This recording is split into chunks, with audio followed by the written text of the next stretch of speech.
Hey there. Subscribe to my channel. And also press this bell icon, so you never miss any new updates, cause whenever we upload new video you will get a notification on your phone.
ભાઈ ઓલી બાજુ વઈ જજો.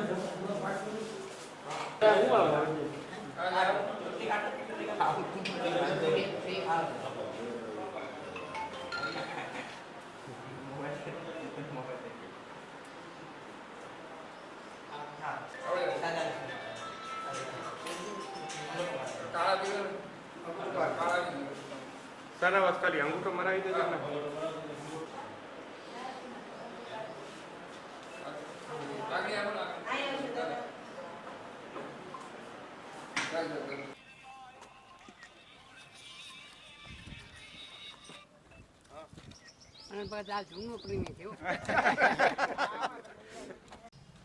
ગુજરાતમાં આજે 26 બેઠક ઉપર મતદાન શરૂ થયું છે અને જે પ્રકારે મતદારોએ મન બનાવી લીધું હતું કે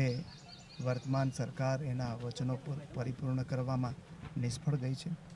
અને નિષ્ફળતા છુપાવવા માટે ક્યાંક પાકિસ્તાન, ક્યાંક ત્રાસવાદ, જેમાં એની સાથે ડીલ કરવામાં નિષ્ફળ ગઈ છે, એનો આશરો લઈ અને મૂળ મુદ્દાઓ જે છે દેશના, ખાસ કરીને દેશની આંતરિક સુરક્ષા, દેશની અંદર જે અસહ્ય ભાવ વધારો ગેસ, પેટ્રોલ, ડીઝલમાં થયો છે, એ ઉપરાંત બીજી કોમોડિટીઝમાં, ખેડૂતોને ભાવ આપવામાં નિષ્ફળતા, ખેડૂતોને પાક વીમો આપવામાં નિષ્ફળતા, 2 કરોડ યુવાનોને દર વર્ષે નોકરી આપવામાં નિષ્ફળતા, અને જે વાત કરી હતી કાળું નાણું અને ભ્રષ્ટાચાર દૂર કરવાની વાત અને દરેકના ખાતામાં 15 લાખ રૂપિયા આપવાની વાત, એ સહિતના ખેડૂતોના જે અનેક મુદ્દાઓ છે, યુવાનોના મુદ્દાઓ છે, નાના વેપારીઓના મુદ્દાઓ છે, એમાં જે નિષ્ફળતા મળી છે, એના ગુસ્સામાં અને કોંગ્રેસના જે ચૂંટણી ઢંઢેરો હતો, 72,000 રૂપિયા દર વર્ષે ગરીબ વ્યક્તિના ખાતામાં જમા કરાવવાની ન્યાય યોજના, ખેડૂતોની દેવા માફી, ખેડૂતો માટે અલગ બજેટ, 34 લાખ યુવાનોને નવી નોકરીઓ, સરકારી નોકરીઓ, અને દરેકને ઘરનું ઘર, શિક્ષણ અને આરોગ્યનું બજેટ બમણું, આ જે મુદ્દાઓ આપ્યા હતા એ મુદ્દાઓને અને રાહુલ ગાંધીના નેતૃત્વને આ વખતે લોકોએ એક તરફી મતદાન કર્યું છે. 26માંથી અમે બહુમતી બેઠકો મેળવીશું અને રાહુલજીના નેતૃત્વમાં કેન્દ્રમાં સરકાર બનાવીશું.